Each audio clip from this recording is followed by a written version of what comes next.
I'm a grateful alcoholic named Kevin. Daniel, thank you, man. I appreciate you asking me down. I appreciate the Primary Purpose Group for having me, and Dean for riding with me. And it's an honor for me to do anything for the program Alcoholics Anonymous. Like Dean said, I'm a big book drunk. And what that means to me personally is that the program of recovery that's outlined in the first 164 pages changed my life. And it helped me achieve since March the 5th of 2007, because of that program and rooms like this and people like you, I hadn't found it necessary to take a drink of alcohol. That may not impress you, but I got some references if you want them after the meeting. There's some people that's pretty impressed with that. I'm a second generation Alcoholics Anonymous member. And I'll get into that in a minute. I always like to tell a little story to settle my nerves down a little bit. And the reason I'm nervous is because this is important to me. And I know that it's necessary. And but this guy woke up one morning and he's laying next to a case of long neck beer bottles. And he took the first one out and it was empty, and he busted against the wall and he said, "You son of a gun, you cost me my self-respect." And he took the next one out and he busted it. And he said, "Son of a gun, you cost me my family." And he took the third one out and he busted it and said, "You've cost me everything that was important to me." And he took the fourth one out and it still had the cap on it. And he said, "Step aside, my good man. I know you didn't have nothing to do with this."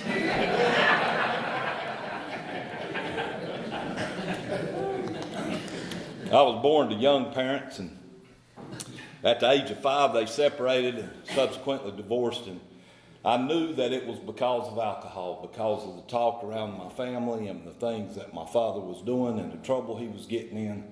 I knew that that's what led to it. My mother was a good Southern Baptist woman. My grandmother was. They were attended church faithfully. And so those things just didn't go together. And so it was me, my mother, and I had a full-blooded sister that was 22 months younger than me. And we lived by ourselves for a couple years, and she eventually remarried, and we moved out to Davidson County, out in the country, and had a great childhood. None of that has anything to do with me standing here tonight as your speaker. They taught me good values. They taught me a hard work ethic. I played sports and went to church Sunday and Wednesdays, and did everything that I should have arrived at adulthood as a normal human being, responsible. Now, when I was about 11, my dad got sober in the program Alcoholics Anonymous. And I have to think that he had read the big book and he had worked with a sponsor, because I think that he must have came and made amends to my mother, because she started telling me things like, if you ever put a drop of alcohol in your body, it'd be like putting a lit match in a gallon of gasoline. Now, at 14 and 15, that didn't mean anything to me. Okay, so I just tucked that away and went on about my business. At the age of 15, me and a guy went out one night, and it was in the summertime, and we went to a party, and there was a bunch of people standing around a keg and a trash barrel that had fire in it. And I decided, of my own accord, to drink 2 Miller High Lifes. Now, I can't tell you tonight what effect that had on me at that time, except these two things right here. Is I immediately felt a part of those people. I liked it. I liked those people. I had a great time. I didn't go to jail. I didn't lose any jobs. Nothing bad happened like I had been warned about. And I knew that I was going to do that the very next chance that I got. I loved it. And I did. So I grew up out in the country, and we had a lot of opportunities to go out in the woods by ourselves and drink. And so I started taking advantage of that. So much so that before I ever turned 16, my mother summoned my father to come up and talk to me. He lived a couple 100 miles away. Now, he was a big guy. He was 6'6" and had big arms, and I'd heard all these stories about him. He'd been to jail and things, and so I thought, man, I'm in for it. You know, I'm gonna get the crap kicked out of me. But he got me in his truck, and we rode around, and he told me a little bit about his drinking and about what happened to him, Asked me a little bit about mine, and of course I assured him that my mother had lost her mind. Maybe she's going through the change, I don't know. But she's just lost her mind, you know. Nothing's real bad. So he left me with this thought. He said, if it ever becomes a problem, I have a solution. He never mentioned Alcoholics Anonymous, but he left me with that word of advice. I got my license at 16. Continued to drink, continued to party all I could, every chance I got. My dad and my mom owned a trucking company, so I started working in the trucking business. I gave up sports, and now I'm just running on self-will, doing what I want. I'm starting to have some problems with that, with the consumption of alcohol, and you know, from very early on, and I didn't understand this till I read page 30 of our book, but it talks about choice and control. And I had choice, but when I put alcohol in my body, I couldn't tell you what was going to happen, not every time. There wasn't one time that I left home thinking, you know what, I'm going to wreck a car tonight, I'm going to black out, puke, do none of that stuff, get in a fight, whatever. But once I started drinking, I couldn't tell you every time what's going to happen. I wrecked 6 cars between the age of 16 and 18. And all of them single vehicle accidents. Got out of every one of them. All kinds of things happened. But I never got any real consequences. I worked, I fixed the cars, and I just kept right on. But something really, another miracle happened to me is I met my wife in high school. Now, she was a year older than me, and so I got me a driver. So I just got her to start driving me. You know? And so at the age of 18, 23 days out of high school, me and her got married. She'd graduated the year before, and we decided to get married on Tuesday. We got married Sunday. And like I said, that's the first miracle in my life that I recognized. We've been married 42 years this year. And I tell her, me and her, mostly her. But I think she was born with some Al-Anon in her, because she could keep me pretty straight, you know. But anyway, we got married. The next morning I started English class in college, and she got braces put on her teeth so her daddy's insurance will still pay for it. And now we set off on life, and now I can drink every night because I deserve to. You know, I'm supporting myself.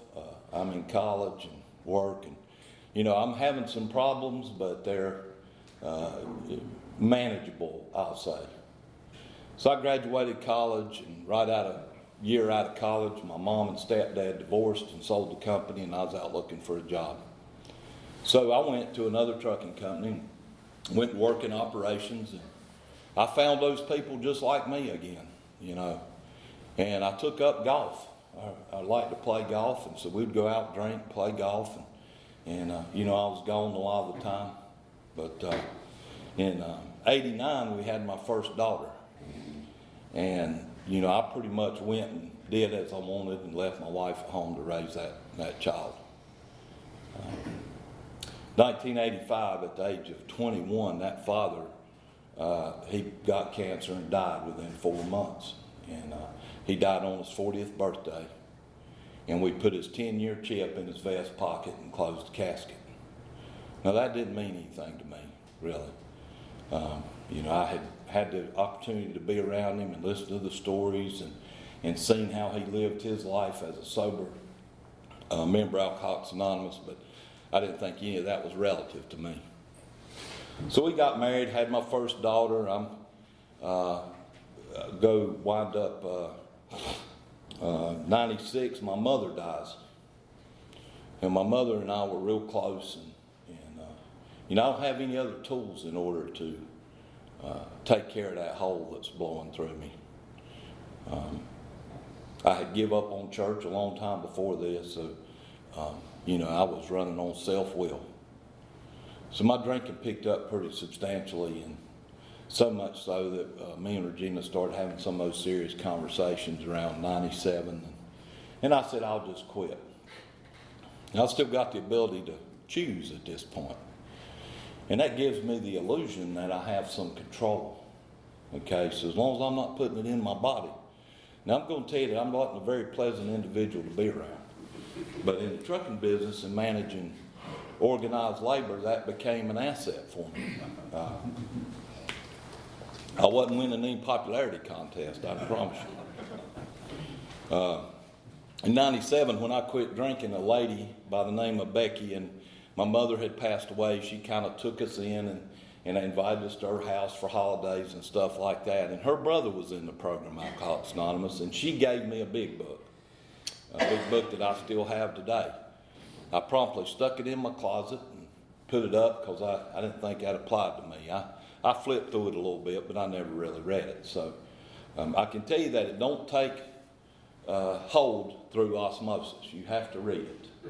And I didn't do that. So I switched companies. I went to work for a company out of Des Moines, Iowa. Everything's going along pretty good there. I'm not drinking. I'm getting promoted.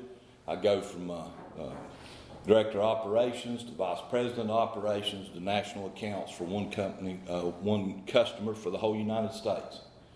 And things are going so good that we have my second daughter. Her name is Becca. We named her after the lady that had given me my big book 4 years before that. Her name was Becky. And so I'm being promoted, and I'm flying all over the United States. And as Bill says, the goose hung high, I thought. Now, somewhere in there, the insanity of alcoholism again presented itself.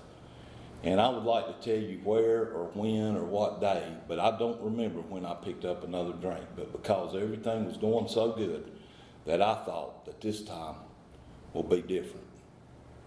What I remember profoundly is that when I started drinking again, very shortly I was in a liquor store out in Missouri, and I found out they'd started making vodka in flat plastic fifth bottles. And I thought, this guy is a marketing genius. Because I can stick it in my pants, I can put it in my briefcase, it won't break, it don't clank. So like American Express, I never left home without one. Now, I haven't put alcohol in my body for a couple years. But I can tell you that the progression didn't let up. Now I'm drinking liquor around the clock. My wife don't know that I'm drinking, and my drinking has picked up substantially. But I'm traveling. I'm flying every week. I fly out every Monday, fly home every Friday. I got 2 daughters now, 2 cars, house. Everything looks great. But I'm starting to have some problems with that choice part. I'm traveling all over the country, and there comes a time when I want to stop drinking, and I think, this week I'm going to conduct myself like I think I should. I'm not going to drink Monday. I'm going to go do 5 days worth of work, come home on Friday and not drink. And that cart would come down the aisle, and that lady would say, would you like to have a drink? And it's 9 o'clock Monday morning, and I say, yeah, a screwdriver would be great. And I get 2 when she opens the cart. And by the time I get to the Atlanta airport, I go to Concourse A to the brew house, get a tall boy Heineken, and call the travel agent, rearrange all my plans for Monday so that I can drink the rest of Monday away. At this point, my internal condition is such that everything looks great on the outside. But I'm sitting in a closet with a 357 trying to figure out how to blow my brains out because I've lost hope. I can't stop drinking, and I can't imagine life without alcohol. And I'm in a heck of a place. I don't know about y'all, but I did my best thinking when I was drinking. So I come up with these big plans, I was I didn't want to shoot myself in the face because I wanted to open casket, I won't mess that up. So I was going to shoot myself in the heart, and I deduced that I'd drive up to the funeral home because they're used to finding dead people, I didn't want my kids to find me in the closet or anything like that. But I was afraid to drive to the funeral home to shoot myself because I was afraid I'd get a DWI on the way up there, and I didn't want one of those. You know, they put your name in the paper and all that stuff. So, my birthday's February the 29th, which is a leap year. 2007, I'll save you the trouble. If you look at the calendar, there's not a 29th. So on those weeks, on those months and years, I just celebrate the last day of February and the day after the 28th, because they're really both my birthday. I came to on March the 5th of 2007. I don't remember much about the last 3 days. We had went out for my birthday on Friday, and I'd went in a blackout. And the last thing I really remember is being asked to leave the comedy club where we were. But when I come to, I know that things are bad. And I have a moment of clarity to understand that I'm going to die drunk. And I got to give it up. You know, and I don't really have any answers. But I remember that lady gave me a book, Alcoholics Anonymous. I remember that my dad had 10 years of sobriety in Alcoholics Anonymous before he passed away.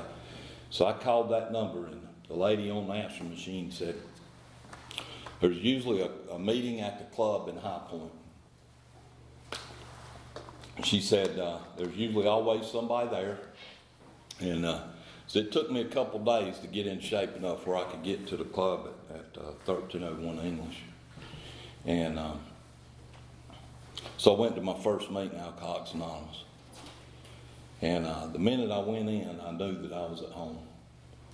I liked y'all. The guy that met me at the bar making the coffee, he said, glad to see you. You want a cup of coffee? And looking at the floor, I said, is that decaf? He said, we don't allow that in the building.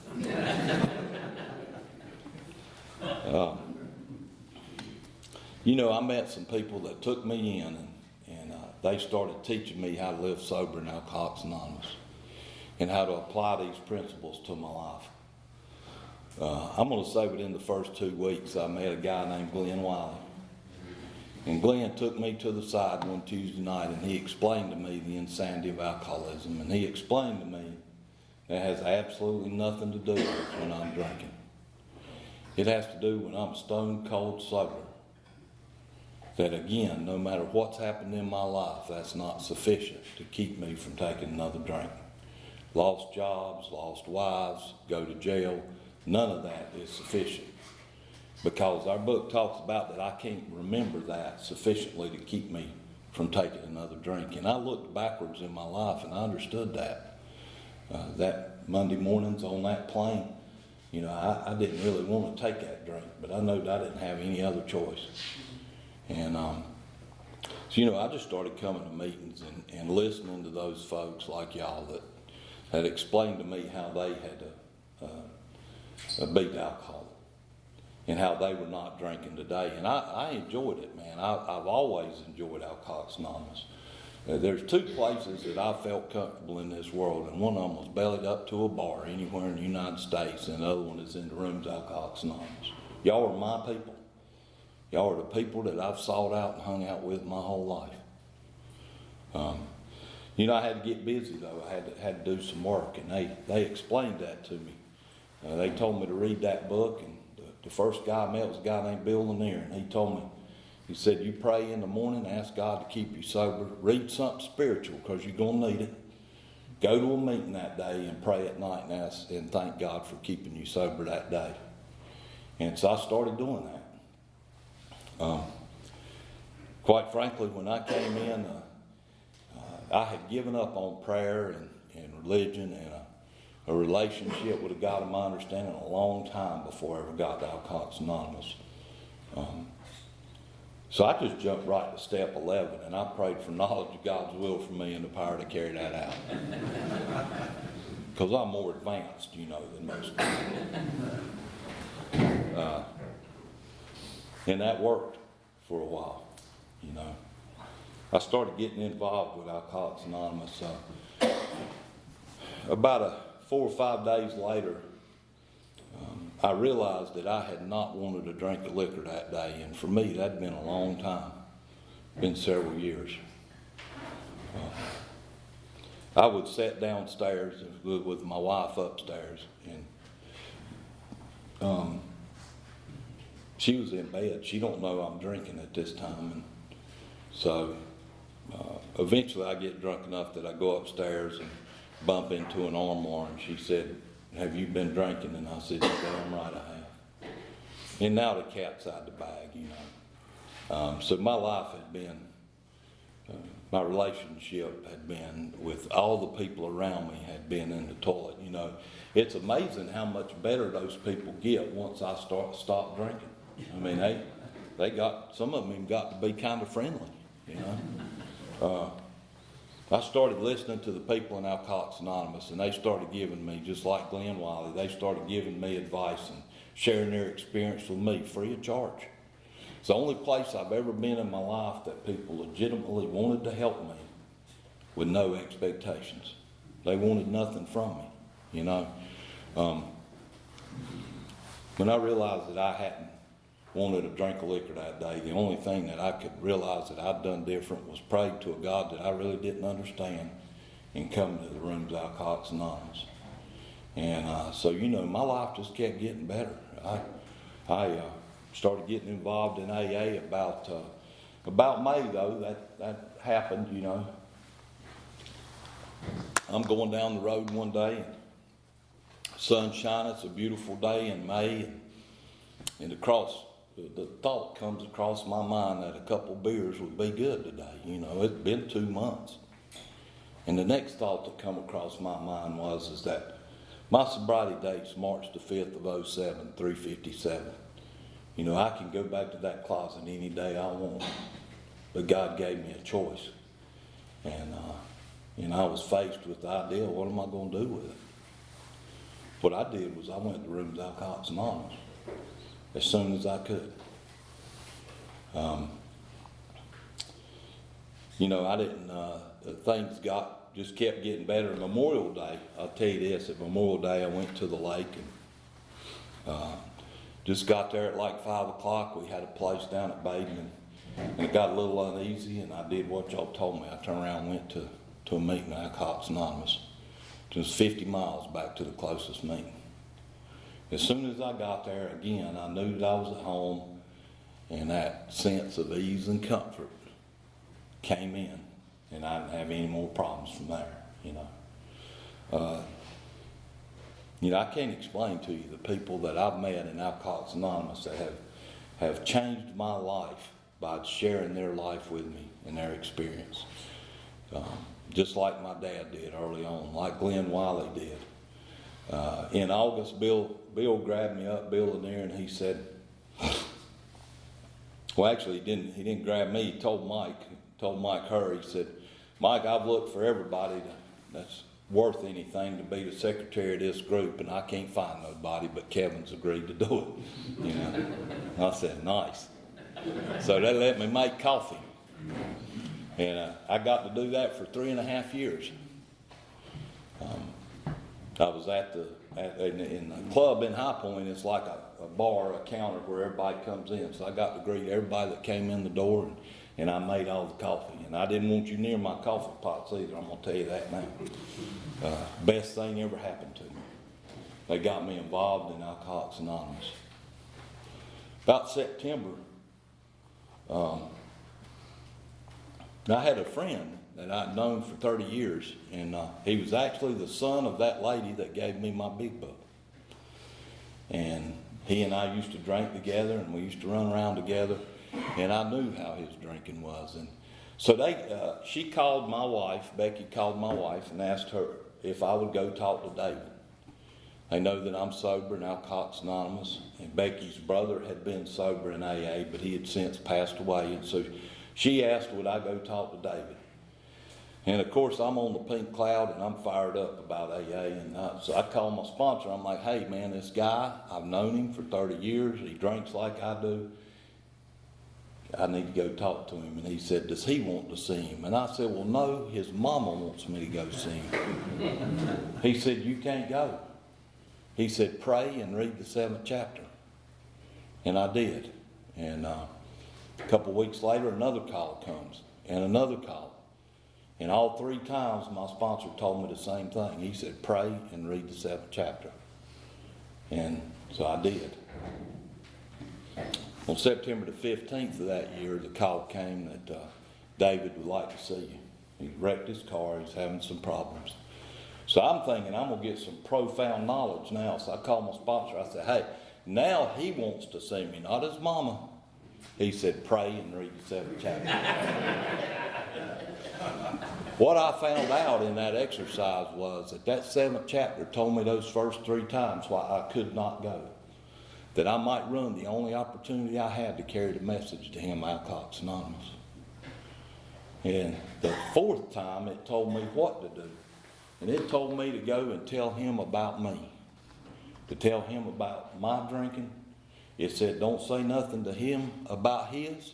And tell him how I had established a relationship with God of my understanding. And that's what I did. And we poured all his beer out in his house. And I brought him to y'all. I brought him to the program Alcoholics Anonymous. And he's still sober. That's not my doing. That's not Kevin's doing. That's not Becky's doing. That's the God of his understanding that he found through the program Alcoholics Anonymous that allows him to live free from the disease alcoholism.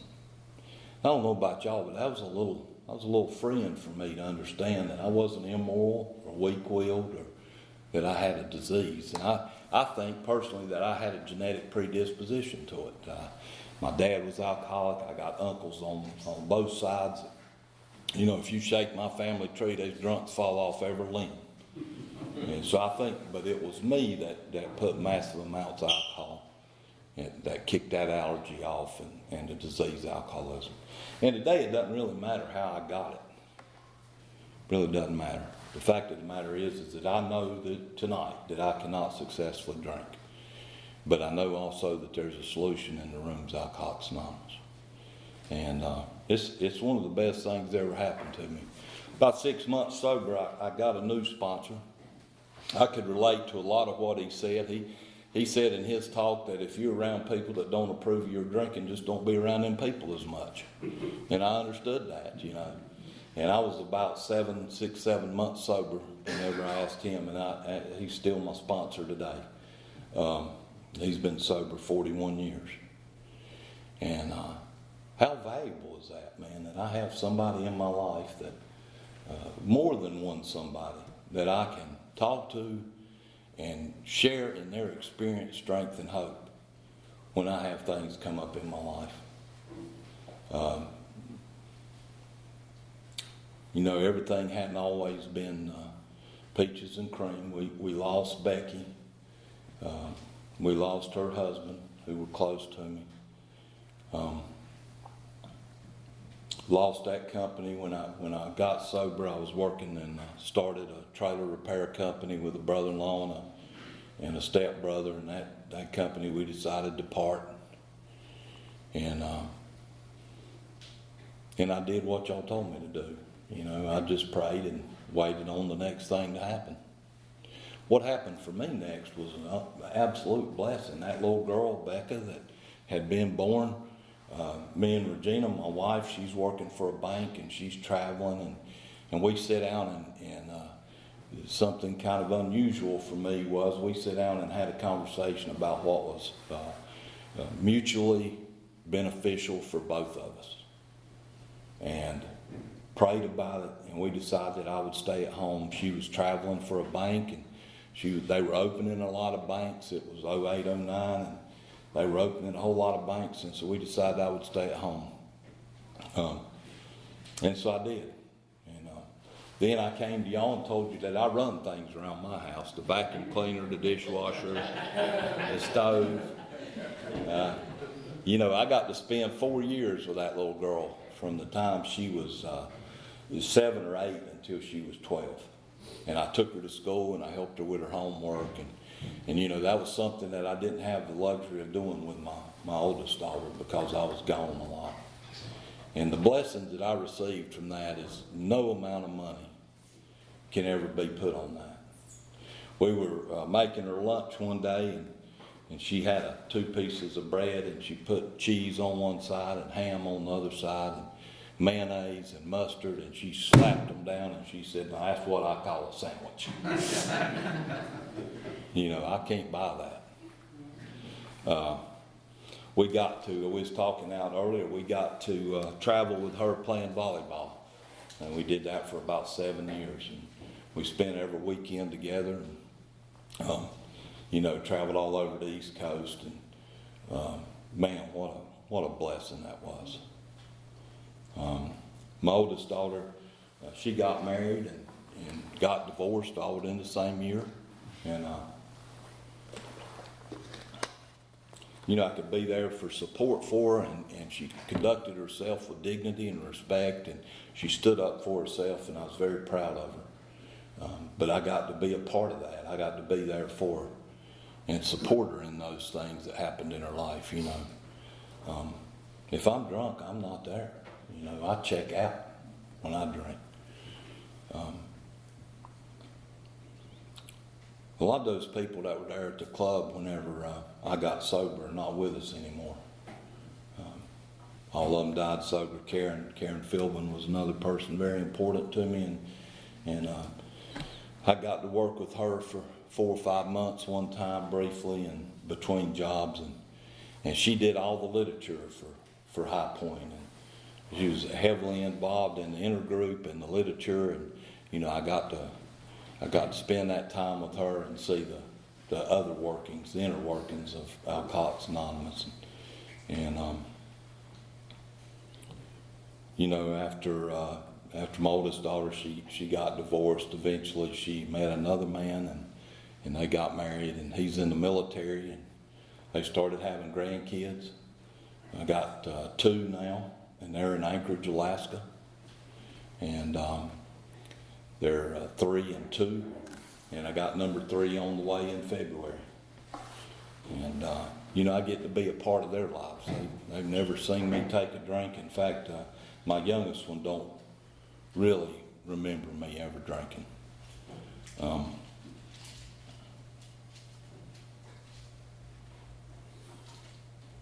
was looking for a job there in about 2013, and of course, y'all told me to pray about it, you know, which I did. And they said, you do the footwork and good things will happen, and I did, you know.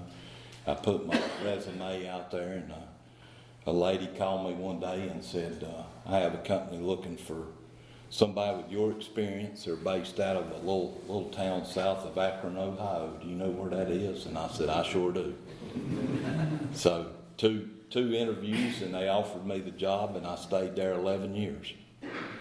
And I had the opportunity to retire here back in August, and you know, I talked to my sponsor, and I talked to Dean about it, and prayed a lot about it, and so I decided to retire on August 16th, and went straight to Alaska. I got to spend 5 weeks up there.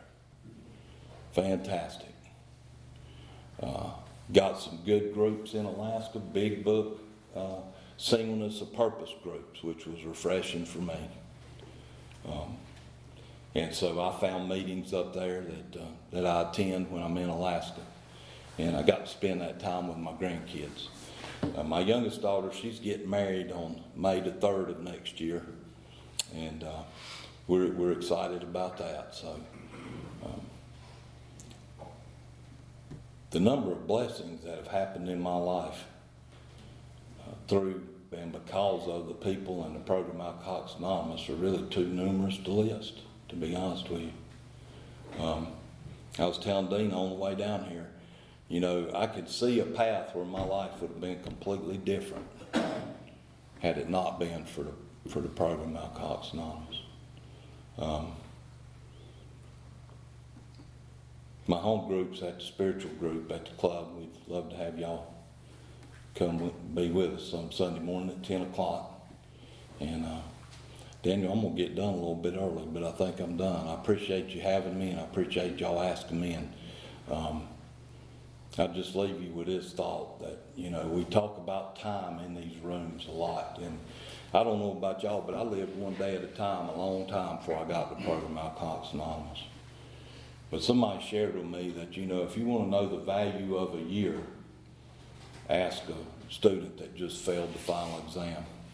And if you want to know the value of a month, ask the mother of a premature baby. And if you want to know the value of a day, ask the daily wage earner with 10 hungry kids. And if you want to know the value of an hour, ask two lovers waiting to meet. And if you want to know the value of a minute, ask the person who just missed the plane or the train. If you want to know the value of a second, ask the person that was almost involved in an accident. And if you want to know the value of a millisecond, ask the person that just won the silver medal. They're all important, and I appreciate you letting me spend this with y'all.